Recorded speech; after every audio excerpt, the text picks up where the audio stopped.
और उन्होंने एक बात की है कि जो इंडियन रुपी है over the period of time जो है ये ग्लोबल रिजर्व करेंसी बन सकता है. So in other words the Indian rupee could be the new dollar. This is what the Dr. Doom. If you look at our cashless transactions, the UPI, I think we record the largest number of cashless transactions in the world. United payment interface एक system है उनका, और उन्होंने उसको Singapore के साथ अपना connect किया है.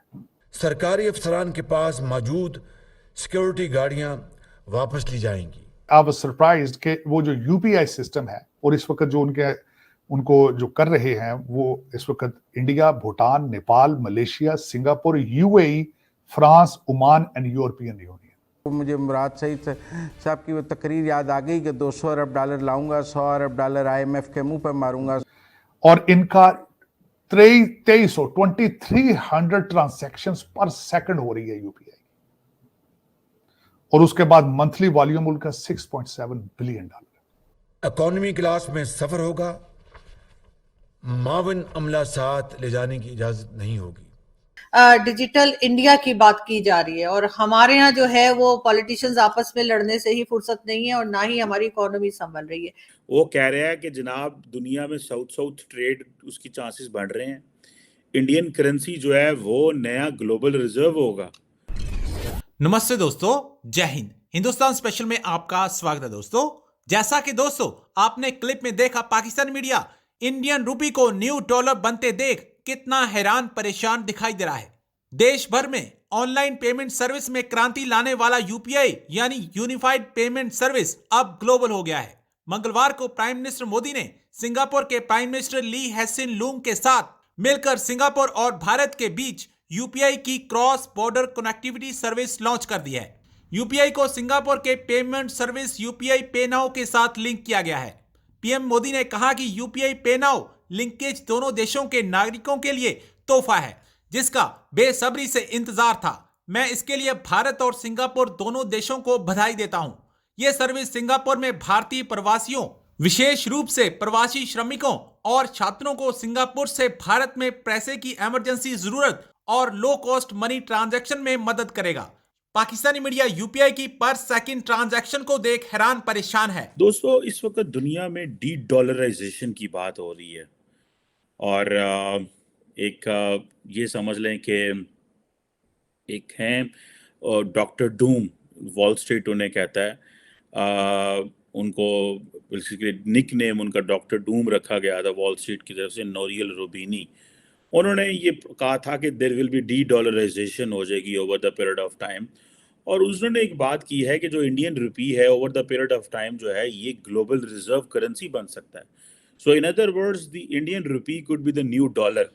This is what the doctor doom, जिसको वॉल स्ट्रीट ने ये जो है वो ये नाम दिया है.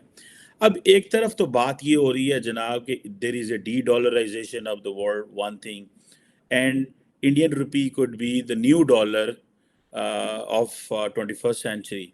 लेकिन पाकिस्तान की स्टोरी ये है कि पाकिस्तान के डिफेंस मिनिस्टर और DGISI जो हैं वो अफ़गानिस्तान पहुंच गए, और वहाँ से जाके उन्होंने बात की जनाब कि हमें फ्रेश कमिटमेंट दें कि तालिबान जो हैं वो तहरीक तालिबान पाकिस्तान की जो TTP है उसको होस्ट नहीं करेंगे. और ये पाकिस्तान का बड़ा हाई लेवल डायलॉग जो है वो गया है.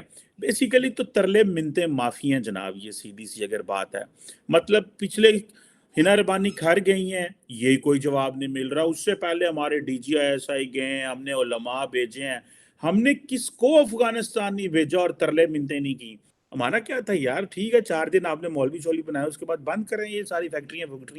मुल्क जो है IT कारोबार, मैं आपको बता रहा हूँ कि वो बंदा जिसको Wall street journal doctor Doom कह रही है, वो कह रहा है कि जनाब दुनिया में साउथ साउथ ट्रेड उसकी चांसेस बढ़ रहे हैं. इंडियन करेंसी जो है वो नया ग्लोबल रिजर्व होगा. वो ये कह रहा है. डी डॉलराइजेशन की बात हो रही है. ग्लोबल इकोनॉमी जो है वो उसका साइज जो है वो नीचे हो रहा है. वो जो अमेरिकन जो थे वेपनाइज करते थे डॉलर को अपने नेशनल सिक्योरिटी ऑब्जेक्टिव के लिए, और अभी भी करते हैं, वो नहीं कर पाएंगे मुस्तकबिल में. दुनिया तो है गल्ला करन रही है, तुसी आज भी वही कह रहे हो. सबसे बड़ा जो एक वहां पे एक स्टेप लिया गया यूपीआई, यूनाइटेड पेमेंट इंटरफेस. एक सिस्टम है उनका, और उन्होंने उसको सिंगापुर के साथ अपना कनेक्ट किया है। उसके साथ उन्होंने कनेक्ट किया। मैं आई वाज सरप्राइज्ड कि वो जो यूपीआई सिस्टम है, एक ऐप है, उसके जरिए मुख्तलिफ मुल्कों से पेमेंट जो है दूसरे ममालिक के अंदर जाती है। और इस वक्त जो उनको जो कर रहे हैं वो इस वक्त India, Bhutan, Nepal, Malaysia, Singapore, UAE, France, Oman and European union. और इनका 2300 ट्रांजैक्शंस पर सेकंड हो रही है यूपीआई। और उसके बाद मंथली वॉल्यूम उनका $6.7 बिलियन।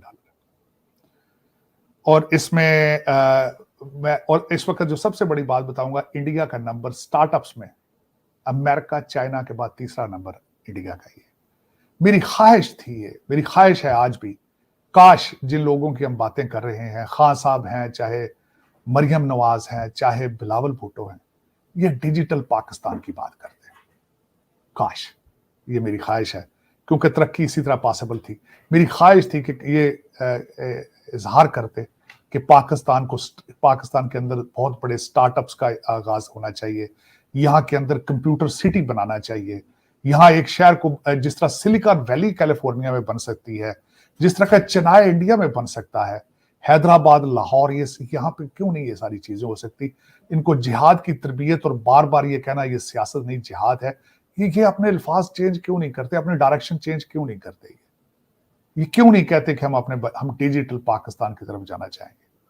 ये यूपीआई के लेवल का अपना कोई ऐसा सिस्टम क्यों नहीं क्रिएट करने के बारे में सोचते ताकि पाकिस्तान अपने पांव पे खड़ा हो सके। क्या वजह है?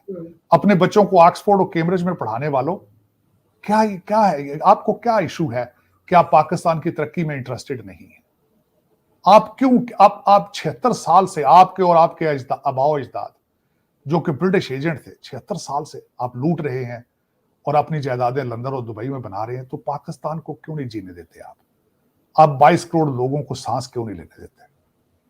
ये मैं आज ही खासकर ये यूपीआई में इसलिए आपको बता रहा था कि यूपीआई ने अपनी एक कोलैबोरेशन की है सिंगापुर के साथ। क्यों की है? क्योंकि सिंगापुर में इस वक्त 6.5 लाख भारतीय निजात लोग वहां पे रह रहे हैं, काम कर रहे हैं, और वहां से जो उनकी रेमिटेंस आती है भारत की चौथे नंबर पे। और इस वक्त जब उन्होंने ये यूपीआई अपनी उनके साथ सिंगापुर पे के साथ अटैच की है, अपने फोन नंबर से पैसे भारत चला जाया करेंगे एक क्लिक के साथ। क्या आपके बच्चे ऑक्सफोर्ड और हार्वर्ड से यहां से जो पढ़ के जाते हैं, आंखों से अंधे हो जाते हैं कि वो जाके पाकिस्तान में डिजिटल पाकिस्तान की बात करने की बजाय जिहाद की ट्रेनिंग शुरू कर देते हैं? क्या वजह है? मैं खुद इसका जवाब ढूंढने की कोशिश कर रहा हूं। उम्मीद है कि आप भी कोशिश करें कि हमें जिहाद की बजाय डिजिटल पाकिस्तान चाहिए।